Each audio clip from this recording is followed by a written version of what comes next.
Hello friends, good morning. Welcome back to my channel. কেমন আছেন আপনারা? আশা করি সকলেই খুব খুব ভালো আছেন, সুস্থ আছেন। আমরাও কিন্তু বেশ ভালো আছি। তবে হ্যাঁ, আমার মামসটা এখনও কমেনি। এখনও দেখতে পাচ্ছেন আমার মুখের অবস্থা, এখনও কিন্তু আমার গলার দিকটা একটু ফুলে রয়েছে আর গালটাও ফুলে রয়েছে। তবে মাসি না আসার জন্য কিন্তু আমাকে এই কাচা ধোয়া, ঘরের কাজ সবই করতে হচ্ছে। মাসিরও প্রচণ্ড পরিমাণে শরীর খারাপ, আর সেই কারণে মাসিও কিন্তু আসতে পারেনি। আর ঘরের কাজ কার উপরে ডিপেন্ড করব বলুন তো? নিজের হাতেই কাজগুলো করতে হচ্ছে। তো যাই হোক, আগের দিনে আমার কিন্তু ইউটিউবে 1000 সাবস্ক্রাইবার কমপ্লিট হয়েছে। আমি ভীষণ খুশি। তবে এই আনন্দটা আমি কারোর সাথে শেয়ার করতে পারছি না, নিজের মধ্যেই রেখেছি। অনেক কষ্ট করেছি, বিশ্বাস করুন। অনেক কষ্টের পর আজকে 1K সাবস্ক্রাইবার কমপ্লিট হয়েছে। আমার সাবস্ক্রাইবার উপরে লেখা আছে 1K। তো এই 1K হবার পরে কি হয় বা কি ফেসিলিটি পাওয়া যায় তা আমি বলতে পারবো না। তবে হ্যাঁ, এই 1000 সাবস্ক্রাইবার কমপ্লিট হতে আমি কিন্তু মনে মনে ভীষণ খুশি হয়েছি, যেটা হয়তো আমার অনেক আগেই হবার কথা ছিল। কারণ কি, আমি অনেক দিন ধরে ইউটিউবে ভিডিও পোস্ট করছি, তো সেটা হয়তো হয়নি আমার গাফিলতির কারণেই। কারণ কি, আমি যদি রেগুলারিটি মেনটেন্স করতাম ইউটিউবে, যদি আমি প্রত্যেক দিন ব্লগ দিতাম, তাহলে হয়তো আমার এই জায়গাটা অনেক আগেই হয়ে যেত।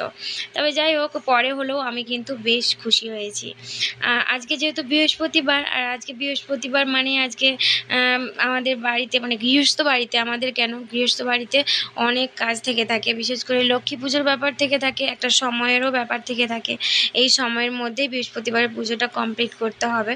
তো সেই জন্যই এত তাড়াহুড়ো করে ফুল টুল তুলে নেওয়া, তারপরে ঘরের কাজবাজ সব কিছু করা, মানে একদম, মানে কি বলবো, তাড়াহুড়ো লেগে গেছে। মাসি যখন ছিল, মানে মাসি কাজে আসেনি, আজ 2-3 দিন হয়ে গেল। মাসি যত দিন কাজে আসতো, আমরা ভেবে নিতাম যে মাসি আসার পরে মাসির কাজগুলো করে নেবে, আমরা আমাদের কাজ করে নেব। তো এখন যেহেতু মাসি আসছে না, কয়েকদিন হলো, তো আমাদেরকে যখন এই কাজগুলো করতে হচ্ছে, তখন কিন্তু আমাদের সকাল থেকে একটা রুটিন অনুযায়ী চলতে হচ্ছে। যে এখন প্রথমে জামা কাপড় কাচবো, তারপরে ঘর মুছবো, তারপরে এই কাজগুলো করব, এরকম একটা রুটিন মতন চলতে হচ্ছে। মাসি যতদিন ছিল ততদিন এই ঘর মোছা, জামা কাপড় কাচা, থালা বাসন ধোয়া, এই কাজগুলো কিন্তু মাসির উপরেই ছেড়ে দিতাম। এই জন্য না অনেকটা কুঁড়েও হয়ে গেছিলাম, জানেন। যে ভাবতাম তো যে না, একটা কাজের মানুষ আছে, সে তো তার কাজগুলো করে দিয়ে যাবে, আমরা আমাদের কাজগুলো যখন খুশি করে নেব। তো এই ভেবে আমরা না অনেকটা কুঁড়েমি করতাম, আর কাজে একদম অনীহা হয়ে গেছিলো। এখন মাসি না আসাতে একটু কষ্ট হচ্ছে, বাট কষ্টটা পরে কিন্তু সেটা ঠিক হয়ে যাবে। মাসি কেন আসছে না, অনেকেই হয়তো জিজ্ঞাসা করবেন। মাসির প্রচণ্ড শরীর খারাপ, আর সেই জন্যই মাসি আসতে পারছে না, আর হয়তো কাজ করতেই পারবে না, এরকম আর কি ব্যাপার। তো আমি এখন ঠাকুর বাসনগুলো ধুতে চলে এসেছি, আর ঠাকুর বাসনগুলো বেশ ভালো করে মেজে ধুয়ে নেব। আজকে অনেক কয়েকটা ফুল ফুটেছিল, ওই বেল ফুল যেগুলো হয় না, ওই ফুলগুলো ফুটেছিল। আর প্রচণ্ড রোদের তেজ, তো সেজন্য সকালের দিকে শ্বশুরমশাই একটু জল দিলেও গাছগুলো একটু বেঁচে থাকে। আর মানে বেলা হয়ে যাবার পর থেকে, মানে 10টার থেকে গাছগুলো এরকমভাবে ঝুমতে থাকে যে গাছগুলো মনে হচ্ছে আজকে আর বাঁচবে না, মরেই যাবে, এরকম একটা ব্যাপার। কিন্তু কি আর করা যায় বলুন তো? যেই গাছগুলো যেখানে থাকার, ওই গাছগুলো তো আর তুলে নিয়ে চলে আসা যাবে না, তাই ওইগুলো তো মাঠেই রয়েছে। অনেক গাছ মরেও গেছে, তো মানে করার কিছু নেই। তবে হ্যাঁ, সকাল বিকেল দুবেলায় কিন্তু জল দেওয়া হয়, তার মধ্যে দিয়েও এরকম ঝলসে যাচ্ছে গাছগুলো। তারপরে যে ঘরগুলো মুছতে চলে এলাম, ফার্স্টে ভাবলাম এই ঘর মোছাটা দিয়ে মুছে নেব। তারপরে দেখছি যে না, মাসি যেই ঘরগুলো মুছেছে, ধারগুলো না, মানে এই ঘরের মেঝের যেই রগগুলো, ওগুলোতে ভালো করে মোছেনি। আর ওই রগগুলো বিশেষ করে মোছেনি, যেমন তখন ওই রগগুলো বিশেষ করে পিঁপড়ে হয়ে গেছে, মানে লাল পিঁপড়ে হয়ে গেছে। যেহেতু আমাদের দোতলা ঘর, আর দোতলা ঘরের নিচতলাটা একটু ঠান্ডায়, তো সেই জন্য পিঁপড়ের উপদ্রব আর কি বেড়ে গেছে। যেহেতু বাবু এরকম চারদিকে গোটা ঘরে ঘুরে বেড়াচ্ছে, কোথায় বসে যাচ্ছে, তো সেই জন্য না মেঝেগুলো একটু পরিষ্কারই রাখতে হচ্ছে। কখন কখন শুয়েও পড়ছে, তো লাল পিঁপড়ে তো প্রচণ্ড পরিমাণে কামড়ায় আর জ্বালাও করে। সেজন্য না আমি একটু হাতে করেই মুছছি। নিচের ঘরগুলো হাতে করেই মুছবো, আর তারপরে ওপরের ঘরগুলো লাঠি দিয়ে মুছে নেব। কারণ ওপরের ঘরের তাপটা প্রচণ্ড প্রচণ্ড পরিমাণে বেশি, আর লাল পিঁপড়ে কিন্তু দেখাই যাচ্ছে না। ওপরের ঘরগুলোতে একেবারে মানে টিকটিকিগুলো পর্যন্ত মরে যাচ্ছে, এমন অবস্থা, এতটা রোদের তাপ। আর রোদের তাপের কারণে দেওয়ালগুলো মানে একদম গরম হয়ে যাচ্ছে, সঙ্গে মেঝেটাও গরম হয়ে যাচ্ছে। আর তার ফলে কিন্তু পিঁপড়ে তারপরে হচ্ছে ওই টিকটিকি এগুলো সব মারা যাচ্ছে। ওই জন্য ওপরের ঘরে আমার অসুবিধা নেই, ডান্ডাটা দিয়ে মোছা হয়ে যায়, নিচের ঘরটা হাত দিয়ে মুছতে হয়। ঘরগুলো মোছা হয়ে গেছে, আর মানে ওই ঘরটা মোছা হয়ে গেছে। আর এখন আমার ঘরটা এই আলমারিগুলো, তারপরে ড্রেসিং টেবিল, এই সব কিছু মুছে নেবো। ড্রেসিং টেবিলের কথা বলার হয়ে গেল, কারণ কি নিচের ঘরে তো ড্রেসিং টেবিল নেই। তবে হ্যাঁ, ড্রেসিং টেবিল একটা অর্ডার দিয়েছি, অনেক দিন আগের থেকেই দিয়েছি অর্ডারটা, কবে আসবে বলতে পারছি না। কালকে ফোন করেছিলাম, বললো যে শনিবার রবিবার করে ড্রেসিং টেবিলটা চলে আসবে। বেশ ভালো হবে না? এই যে এই জায়গাটায় দেখতে পাচ্ছেন না, এই ড্রয়ারটা রয়েছে, এই ড্রয়ারটা একটু এই সাইড দিকে সরিয়ে দিয়ে ড্রেসিং টেবিলটা ভাবছি ওইখানটাতেই রাখবো। ওখানটাতে রাখলেই মনে হয় একটু ভালো লাগবে। এছাড়া তো আমার নিচের ঘরে সেরকম জায়গা নেই, তো ভাবছি ওই ড্রয়ারটা সরিয়ে দিয়ে ওইখানটাতেই রাখবো। দেখা যাক কেমন লাগে। আর যদি ওইখানটাতে ভালো না লাগে, তাহলে আগে ড্রেসিং টেবিলটা যেখানটাতে ছিল, মানে ওই দরজার ঠিক কোণাটায়, ওইখানটাতে রাখবো। দেখা যাক, আগে ড্রেসিং টেবিলটা আসুক তো তারপরে তার কথা।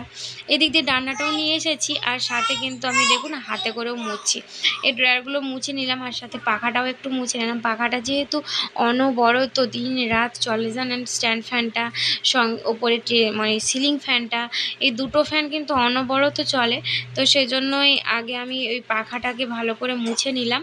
মুছে নিয়ে তারপরে এই যে একেবারে খাটের নিচে ঢুকে গেছি। খাটের নিচগুলো মাসি কোনোদিনও মোছে না জানেন তো। তো এতটা পরিমাণে ধুলো নোংরা হয়েছিল, তো ভাবলাম যে আজকে আমি পরিষ্কার করেই নিই। তো তার জন্যই খাটের নিচগুলোতে বেশ ভালো মতন করে ঝাড়ু দিয়ে একেবারে মোছামুছি করে নিলাম। ডান্ডাটা দিয়েও মুছে নিলাম, যাতে খাটের নিচটা বেশ ভালো পরিষ্কার হয়ে যায়। তো সেজন্য এই যে দেখুন মুছে নিলাম। আর এতটা পরিমাণে নোংরা বেরিয়েছে খাটের নিচ থেকে যে কি বলবো, প্রচণ্ড পরিমাণে ঝুল বেরিয়েছে, নোংরা বেরিয়েছে। এই যে দেখুন, কতগুলো তো আমি পলিথিনে করে ফেলে দিয়েছি, আর কতগুলো এখন রয়েছে।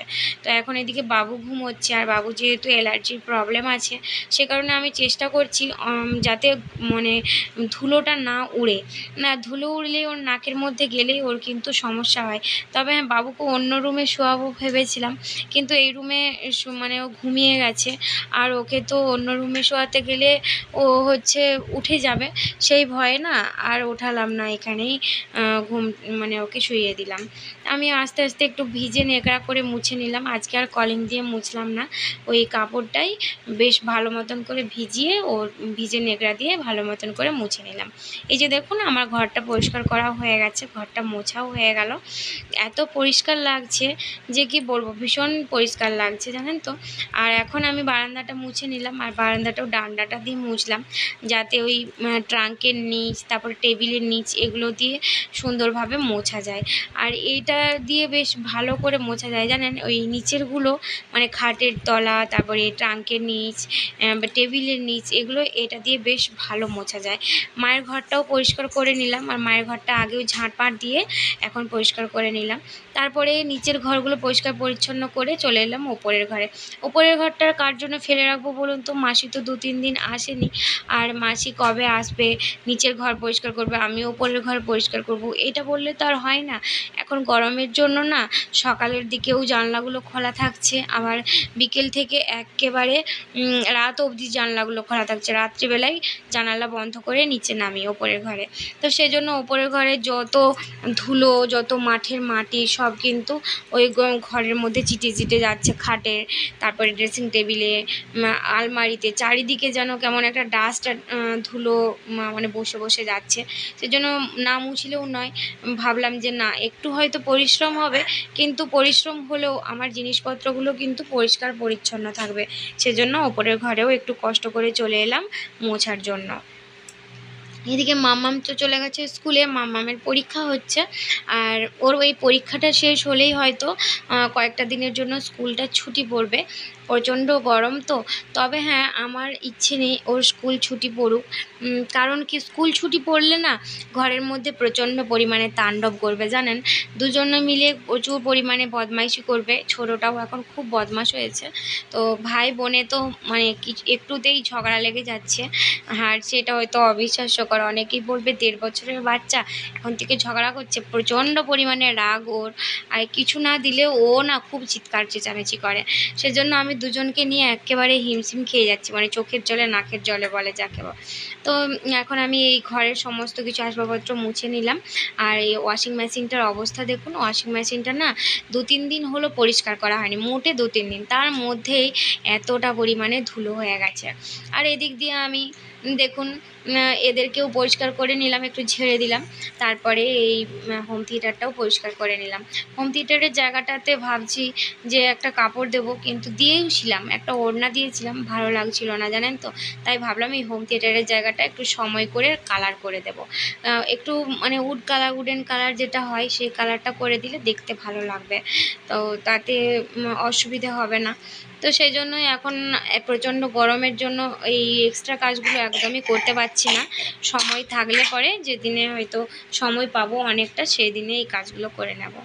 আর এই যে এখন আমি ঘরগুলো মুছে নিচ্ছি, এখনও আমার বারান্দাটা গোছানো হয়নি, আস্তে আস্তে তিলে তিলে গোছাবো একেবারে। এই যে টবটা দেখতে পাচ্ছেন, এই টবটাকে সরিয়ে দেব। এই টবটার জন্য একদমই দেখতে ভালো লাগছে না। একটা হচ্ছে ওই ঘাস কার্পেট হয় না, একটুখানি নিয়ে এসেছি, আমাদের পাশে একটা দোকান আছে, ওইখানে ওনারা নিয়ে এসেছেন, তো আমাকে বললো একটু নিয়ে যেতে। তো আমি একটুখানি নিয়ে এসেছি, মানে ওই ফুট 3 মতো নিয়ে এসেছি। ওটাই এখন আপাতত বিছিয়ে একটু বাগানের মতন করব। আর তারপরে যতটা লাগবে মাপ করে নিয়ে যেয়ে রোলটা পুরো কিনে নিয়ে আসবো ভেবেছি।